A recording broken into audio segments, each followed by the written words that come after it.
ছাপ্পা দেওয়ার লোক অফিসার হবে, এই তথ্য আপনার কাছে কোথায় পেলেন? শুভ সন্ধ্যা। আজকে আমরা আলোচনায় বসেছি, যেহেতু আপনার কথার সাথে আইএসএফের বিধায়ক নওশাদ সিদ্দিকীর কথার অনেকটা আলাদা মনে করছি। কারণ হচ্ছে যে এসআইআর এখন হবে, যখন দেখবে একটা ব্যক্তি দুটো জেলায় ভোটার আছে, তখন সেটাও ভোটার হচ্ছে। এবং এসআইআর করতে গিয়ে যে ডকুমেন্টস বা যে তথ্য লাগবে। শুভ সন্ধ্যা। আজকে আমরা আলোচনায় বসেছি, যেহেতু 12টা রাজ্যে এসআইআর ঘোষণা হয়েছে, তার মধ্যে পশ্চিমবাংলা। যেহেতু আমরা পশ্চিমবাংলায় বসবাস করি, পশ্চিমবাংলার মানুষরা এসআইআর নিয়ে কতটা আতঙ্কিত বা কি তাদের ডকুমেন্টস লাগবে সেই বিষয়ে আজকে আলোচনা রাখবো। এবং বিভিন্ন রাজনৈতিক নেতারা কি আলোচনা রাখছে তাদের কর্মী সমর্থনের জন্য এবং রাজ্যের মানুষের জন্য। আমরা মহিন শেখের সাথে কথা বলবো যে এসআইআর রাজ্যে ঘোষণা হয়ে গেছে, কি বলবেন? দেখুন, প্রথম এসআইআর যেটা বুঝতে হবে যে এসআইআর আতঙ্কের কোনো বিষয়। এসআইআরটা হচ্ছে যে মৃত ভোটার, স্থানান্তরিত ভোটার বা যারা অন্য জায়গা থেকে এসে আরেক জায়গায় ভোটার আছে, সেই ভোটার গুলোকে সংশোধন করা কাজ।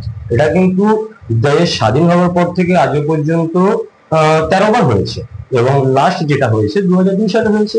এবং সেই 2002 সালের ডেটা অনুযায়ী প্রায় 28 লক্ষ মানুষ এসআইআর থেকে বাদ গেছে। তো এটা নিয়ে তখন কিন্তু আতঙ্কিত এখন ছড়ানো হচ্ছে, মানে রাজ্য সরকার প্লাস কেন্দ্র সরকার, দুই সরকার মিলিয়ে এই এসআইআরটাকে নিয়ে একটা আতঙ্ক সৃষ্টি করছে। আগেও তো এসআইআর হয়েছে, আপনি আমার থেকে ভালো জানেন। এসআইআর আগে হয়েছে, এই যে এসআইআরটা হতে কিভাবে হতো আর এখন কিভাবে, এর মধ্যে পার্থক্য কি? না, মানুষের একটা আতঙ্ক আছে। এনআরসির সময় আপনারা দেখেছেন, এনআরসি মুভমেন্টের সময় বহু মানুষ এবং ইভেন্ট আমরা দেখেছি, অনেক মানুষের আতঙ্কে হার্ট অ্যাটাক করে মারা গেছে। এই আতঙ্কে সেই জায়গা থেকে দাঁড়িয়ে নতুন করে আবার তার সমীকরণ করে এসআইআর করে এই রাজ্যে এসআইআর হবে ঘোষণা হয়ে গেছে, চালু হয়ে গেছে। এবং বিজেপি নেতা অসীম সরকার বলছে আমাদের মতুয়াদের বহু সংখ্যক মানুষ বাদ পড়ে গেছে, এটা রাজ্য সরকারের উপরে দোষারোপ করছেন। কি এই জায়গায় যদি দাঁড়িয়ে এরকম মানুষের নাম, বৈধ ভোটারের নাম বাদ পড়ে, তাহলে তার জায়গায় দাঁড়িয়ে কি বলবেন? দেখুন, এটা যদি আপনি বলেন, আমি কিন্তু এই ডেটা রাজ্য সরকারের কাছে ব্যক্তিগতভাবে আমি এমন কিছু ব্যক্তিকে চিনি যারা কিন্তু প্রেশার দিয়ে, ধরুন বাইরে থেকে কেউ, আমি সাপোজ ধরি 24 পরগনা থেকে হাওড়া জেলায় কেউ কাজের জন্য এসছে, এসে এখানে যেরকম কলোনি হয় না, কলোনি বা যেরকম আমরা বস্তি এক কথায় বলে থাকি, যেখানে বিভিন্ন জায়গায় মানুষ এসে বসবাস করে, সেরকম জায়গায় লোক এসে বসবাস করছে দীর্ঘদিন। স্থানীয় নেতা যারা হয় তারা কি করে, তাদেরকে ভয় দেখায় যে তোরা এখানে আছিস, তোরা ভোটার কার্ড করতে হবে, তোরা আমাদেরকে ভোট দিতে হবে, নাহলে তোদেরকে এখানে থাকতে দেবো।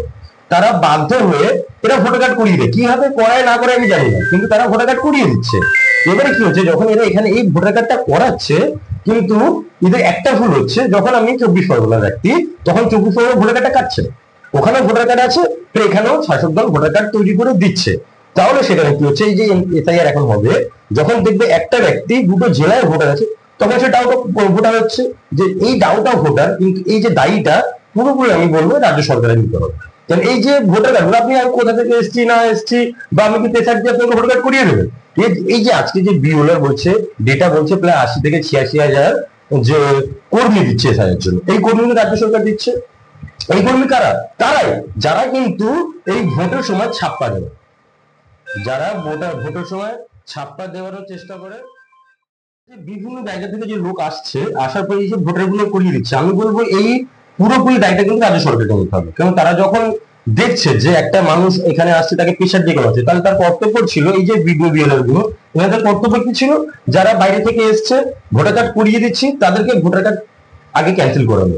আমাদেরকে যারা এখানে যারা ভোটের দিন আমাদের কাগজ লিখে দেয়, সে কিন্তু জানে যে আমাদের পাড়ার কোন মেয়েটার বিয়ে হয়ে গেছে, কোন ব্যক্তিটা মারা গেছে, সে জানা সত্ত্বেও কিন্তু আমাকে ফিল করে যে ছাপ্পা মারার জন্য রাজ্য সরকারের পক্ষ থেকে কোন ব্যক্তিটা, যে ব্যক্তিটা এই ভোটার করতে আসে। আপনি যেটা দাবি করছেন যে ছাপ্পা মারার রক্ত দিয়ে এসআইআর এর সার্ভে করানো হবে, কিন্তু অসীম সরকারেরও দাবি এরকমই। কিন্তু আমার বক্তব্য হচ্ছে, এই এসআইআর এর সার্ভে করানোর পক্ষে যদি এই দাবিটা থাকে, তাহলে তো যারা বিরোধী দলে আছে তাদের অনেকের নাম বাদ পড়ে যেতে পারে। এটাই খুব, মানে আমরা তো চাইছি এসআইআর হোক, ভারতবর্ষে বা পশ্চিমবঙ্গের কোনো ব্যক্তি চাইবে না এসআইআর না হোক, সবাই চাইবে এসআইআর হোক। কিন্তু এসআইআর কিভাবে হোক, যেভাবে রাজ্য সরকার বা কেন্দ্র সরকার ভয় দেখিয়ে বলছে, আমাকে আপনি 12 ঘন্টা 14 ঘন্টা লাইনে দাঁড়িয়ে আধার কার্ড করালেন, আমার ভোটার কার্ড আপনি ভোটের মুখ্যমন্ত্রী হলেন, প্রধানমন্ত্রী হলেন, এখন ওটা বলবো না। এ তো মারাত্মক দাবি করছেন। রাজ্যের মুখ্যমন্ত্রী বলছেন যে এসআইআর এ কারোর নাম না বাদ পড়ে, কিন্তু সেই জায়গায় আপনি দাঁড়িয়ে বলছেন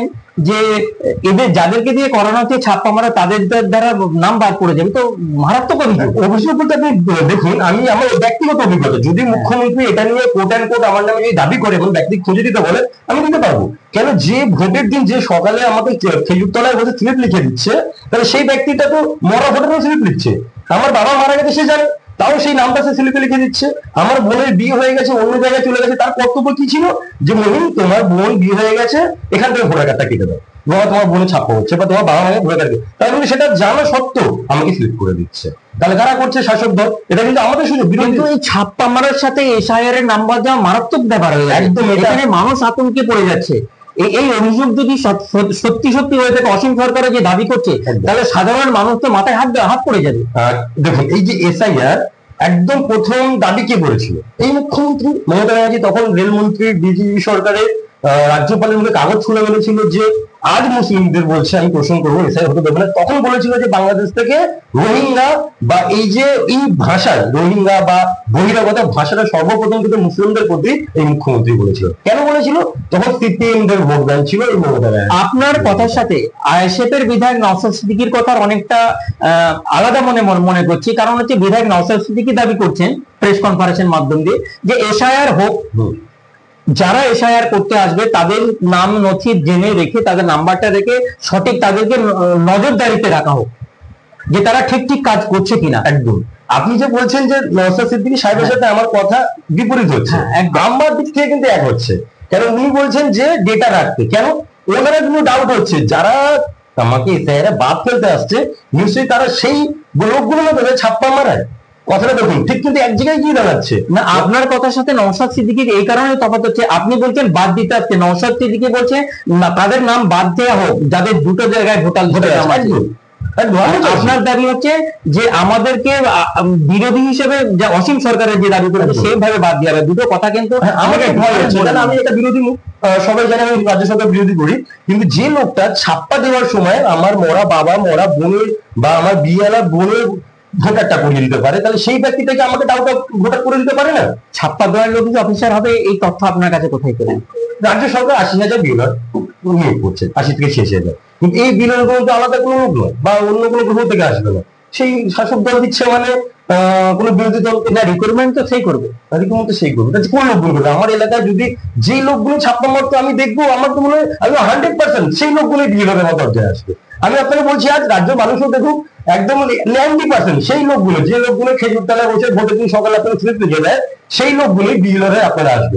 যে জানে যে এই লোক মানে ভোটার নয়, তার বাবা মারা গেছে, যে আপনাকে সেই স্লিপ দিয়েছে, সেই লোকও বলবে যে আমাদের দাবি যে যারা মারা গেছে বা যারা বিয়ে হয়ে অন্য জায়গায় গিয়ে ঘর সংসার করে তারা ভোটার লিস্টে তাদের নাম হতে একটা জায়গাতে কেটে যাক, এটা আমরা চাইবো।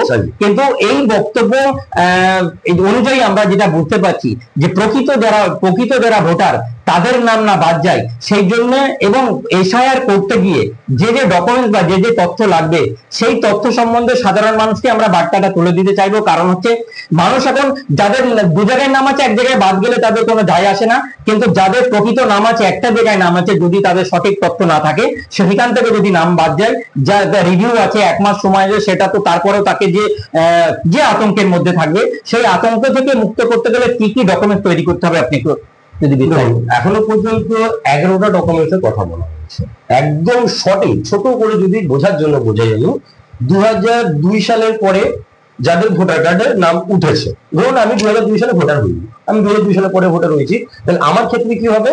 2002 সালে আমার বাবা অথবা মা, আমার যে গার্জেন, সেই গার্জেন যেন 2002 সালে ভোট দিয়েছে সেই ভোটার লিস্টের কাগজ, এবং আমি কলেজ পাস করি ওই বিশ্ববিদ্যালয়ের একটা আমার সার্টিফিকেট, আমার জন্ম সার্টিফিকেট এবং আমার যে ভোটার কার্ড আছে সেই তথ্য করতে হবে। এবং আপনি 2002 সালে ভোটার হয়েছিলেন, তাহলে আপনার ক্ষেত্রে কি হবে? 2002 সালে আপনি যেখানে ভোট দিয়েছিলেন, আপনি সেই স্কুলটাকে সেই অঞ্চলটাকে সার্ভে করুন, সেই বুথটাকে সার্ভে করুন, করে সেখানে দেখুন আপনি অনায়াসে আপনার নামটা পেয়ে যাবে। তাহলে আপনার কাছে কিছু করতে হবে না। এখানে ভয় কাদের? এবার তো তাহলে আপনিও বেঁচে গেলেন, আমিও বেঁচে গেলাম। আমাদের দুজনের মধ্যে ভয় সেই ব্যক্তিটার হবে যে ব্যক্তিটা পেটের তাগিদে নিজের রাজ্য ছেড়ে বা নিজের জেলা ছেড়ে অন্য জায়গায় গিয়ে কাজ করেছে। সে কিন্তু একই প্রশ্ন, যাকে প্রেশার দিয়ে ভোটার কার্ড তৈরি করে দেওয়া হয়েছে। বা আমি আমার বোনের বিয়ে দিয়েছি, আমার বোনের বিয়ে অন্য জায়গায়, হাওড়া জায়গায় ছেড়ে অন্য জায়গায় বিয়ে দিয়েছি, সেখানে আমি ভোটার কার্ড কাটিয়ে সেই বিএলআরও সেখানে নাম করে দিয়েছে, আমার দিদি সেখানে ভোট দিচ্ছে, প্লাস আমার দিদির নামে এখানে ভোটটা কিন্তু রাজ্য সরকার ছাপ্পা মেরে চালিয়ে যাচ্ছে। এটা স্পষ্ট কথা। সেই নামগুলো কাটতে হবে এবং কাটা এগুলো হতো আগে, এগুলো 12 মাসে হতো, ঠান্ডা ঘরে বসে জেলা শাসক, রাজ্য কমিশন এরা করতো, কিন্তু এটা এখনো করা হতো। কিন্তু এখন এটা ভয় দেখানো হচ্ছে, কেন এটা আপনি ভোট দেন কেন, কত ইস্যু ছিল, তামান্না ইস্যু, আরজি কর ইস্যু, চাকরি চুরি ইস্যু। এখন মানুষ, আপনি সাধারণ মানুষ, বাসে ট্রেনে চায়ের দোকানে, আমরা কাগজ ঠিক আছে তো, কেন আমরা সরকারের কাছে এমন এমন তথ্য দিয়েছি, সরকার জানে আমাদের নামের ভুল আছে, কারণ প্রথমে নামের টাইটেল, পরে টাইটেল, নামের অক্ষর, সরকার জেনে গেছে যদি মানুষকে কাগজের পেছনে দৌড় করানো হয় তাহলে কিন্তু মানুষ এই মেন মোটিভ, আমার খাবার নেই, আমার চাকরি নেই, এই যে রেপ হচ্ছে, ধর্ষণ হচ্ছে, তৃণমূল, এখন কোনো আন্দোলন হচ্ছে না, কোনো প্রতিবাদ হচ্ছে না, এখন ভয় আছে যদি আমি প্রতিবাদ করি যদি আমাকে ডিভোটার করে দেয়। কিন্তু এইগুলো হচ্ছে একটা, বলবো যে এগুলো হোক, আপনারা সবাই দাবি করুন হোক, এবং যে ব্যক্তিটা আসছে নওশাদ সিদ্দিকীর সাথে সহমত, যে ব্যক্তি আপনার কাছে খোঁজ দিতে আসবে, আপনি এসআইআর এর নাম আছে কিনা আছে, আপনি কি চাকরিটা পেয়েছেন, নিশ্চয়ই আপনি তো কোনো তথ্য দিয়েছেন, আপনি এসআইআর নাম নেই, তাহলে আপনি কি কি কাগজ দিয়েছেন বা আপনি যে জয়েন হয়েছে সেই কাগজটা আপনি দেখেন, আপনার তথ্য আমি রেখে দিলাম, আমি আপনাকে ডকুমেন্টস দিলাম, আমার যা যা আছে, এবার যদি ডাউট অফ ভোটার আপনি আমাকে করে দেন, তাহলে যে ব্যক্তিটা আমার ঘরে এসেছিল সেই ব্যক্তিটা আমি কেস করবো। আমি তো আপনার তথ্য নিয়েছি, 2002 পরে আমি নতুন ভোটার, 2002 ভোটার ছিল না, রিভিউয়ের কথা বলেছে, কিন্তু এই যে ডকুমেন্ট দেওয়ার পর যেটা বিরোধীরা দাবি করছে, একদম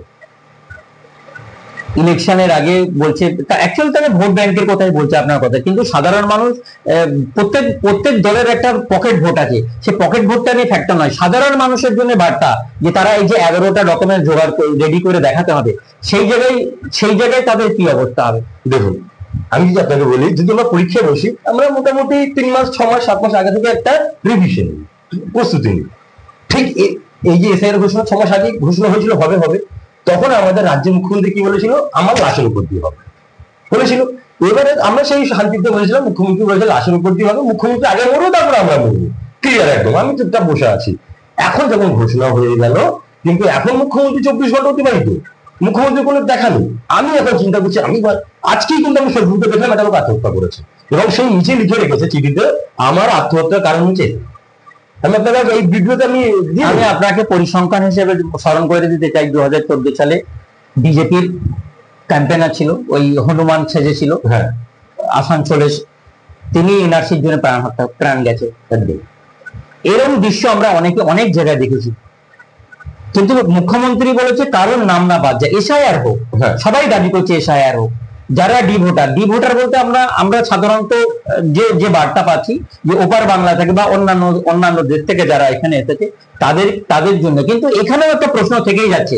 বিজেপির নেতারা বলছেন যে হিন্দুদের জন্য একটা জায়গা আছে, এটা কি বার্তা দিতে চাইছে?